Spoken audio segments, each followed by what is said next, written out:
Assalamualaikum warahmatullahi wabarakatuh. Nama saya Ria Rahmawati dengan NIM 1914314, kelas asuransi syariah A semester 4. Baik, di sini saya akan sedikit menjelaskan sebuah materi tentang dasar-dasar komunikasi dan komunikasi bisnis. Langsung saja ke pembahasan yang pertama, yaitu mengenai pengertian komunikasi. Apa itu komunikasi? Komunikasi adalah sebuah proses pertukaran informasi, ide, ataupun gagasan melalui sebuah sistem yang biasa atau lazim, baik dengan simbol-simbol, sinyal-sinyal, kode-kode, maupun perilaku ataupun tindakan.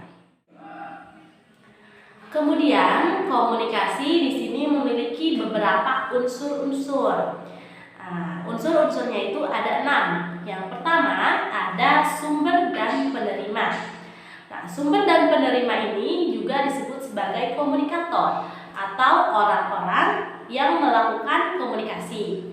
Di mana sumber adalah orang yang menyampaikan pesan atau yang mengirim pesan, mengirim informasi. Sedangkan penerima adalah orang yang menerima informasi tersebut.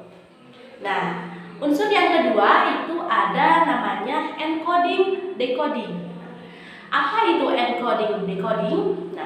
Encoding decoding adalah penyandian atau penyusunan pesan atau juga penulisan pesan atau juga dinamakan sebagai tindakan yang menghasilkan sebuah pesan seperti itu.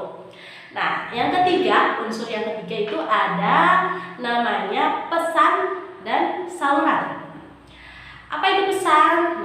Pesan adalah sebuah informasi atau ide ataupun gagasan yang akan disampaikan oleh si pengirim kepada si penerima.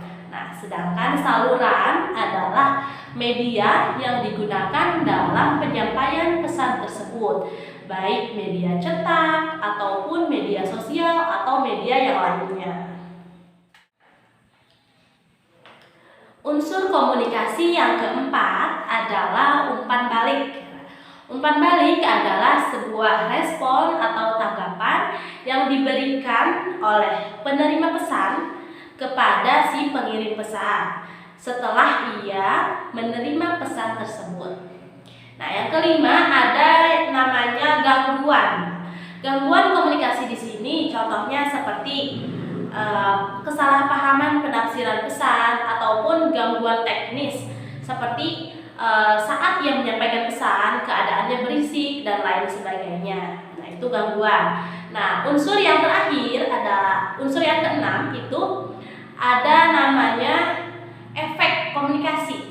Efek komunikasi adalah konsekuensi dari adanya komunikasi ini. Contohnya seperti timbul pertanyaan-pertanyaan ataupun yang lain sebagainya. Selanjutnya ada bentuk komunikasi. Bentuk komunikasi itu ada 2. Yang pertama, komunikasi verbal dan komunikasi non-verbal. Komunikasi verbal adalah komunikasi yang biasa digunakan, baik secara tulisan maupun lisan. Sedangkan komunikasi non-verbal adalah komunikasi yang menggunakan gerakan-gerakan tubuh, bahasa tubuh sebagai alat komunikasinya. Pembahasan selanjutnya yaitu tentang proses komunikasi. Proses komunikasi itu ada 6. Yang pertama, si pengirim pesan atau si yang menyampaikan pesan ini mempunyai ide, mempunyai gagasan. Yang pertama itu. Terus yang kedua, si pengirim, atau si yang akan mengirimkan pesan ini menafsirkan ide atau gagasannya itu menjadi sebuah pesan. Yang ketiga, si pengirim mengirimkan pesannya, mengirimkan informasinya kepada si penerima. Yang keempat itu si penerima menerima pesannya. Yang kelima itu si penerima menafsirkan isi pesannya. Isi pesan keputusannya itu apa gitu. Nah, dan yang keenam adalah si penerima memberikan tanggapan atau respon, atau disebut juga si penerima memberikan umpan balik kepada si pengirim pesan. Nah, itu adalah proses komunikasi. Kemudian dalam berkomunikasi ada yang namanya hambatan.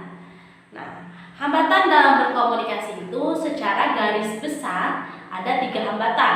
Nah, yang pertama adalah hambatan teknis, yang kedua hambatan semantik, dan yang ketiga adalah hambatan perilaku. Nah, hambatan teknik, contoh-contohnya nih, yang pertama itu kurangnya sarana dan prasarana dalam melakukan komunikasi atau dalam berkomunikasi.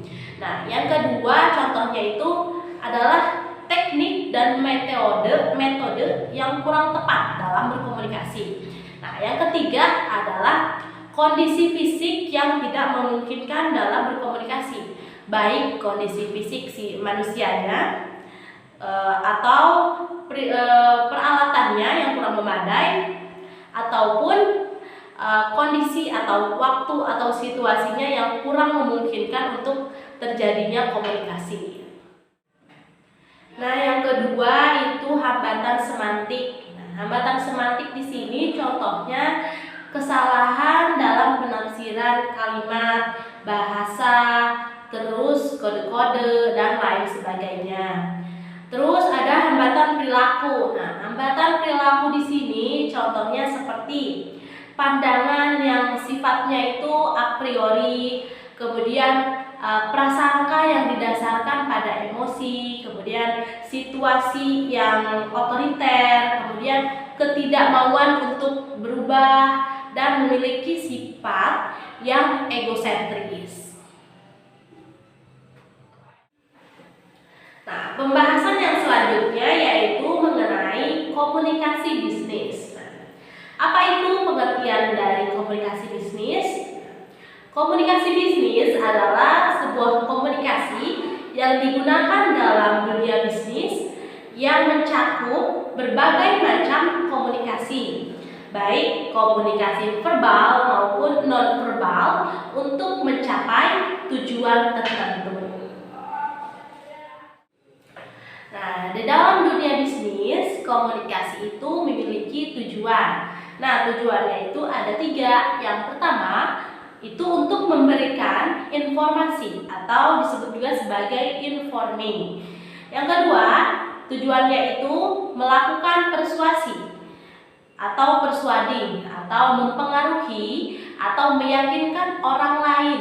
Nah, contohnya untuk mempengaruhi orang lain supaya membeli produk yang kita jual, itu contohnya.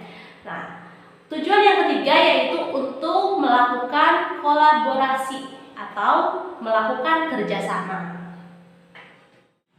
Pembahasan yang terakhir yaitu mengenai fungsi komunikasi bisnis. Nah, di sini fungsi komunikasi bisnis itu ada 4. Yang pertama, fungsi informatif. Nah, fungsi informatif di sini biasanya diperlukan oleh karyawan ataupun manajernya untuk dapat menyelesaikan tugas-tugasnya. Nah, yang kedua itu ada fungsi regulator. Nah, fungsi regulator di sini sebagai pengendali atau pengatur perusahaan, biasanya berbentuk perintah dan laporan. Nah, yang ketiga itu ada fungsi persuasif. Nah, fungsi persuasif di sini yaitu fungsi untuk mempengaruhi atau meyakinkan orang lain. Nah, yang keempat, fungsi terakhir yaitu fungsi integratif. Nah, fungsi integratif di sini berfungsi untuk supaya perusahaan atau organisasi itu dapat berjalan secara utuh dan tepat, seperti itu. Nah, mungkin cukup sekian yang bisa saya jelaskan atau paparkan. Kurang lebihnya mohon maaf. Terima kasih. Wassalamualaikum warahmatullahi wabarakatuh.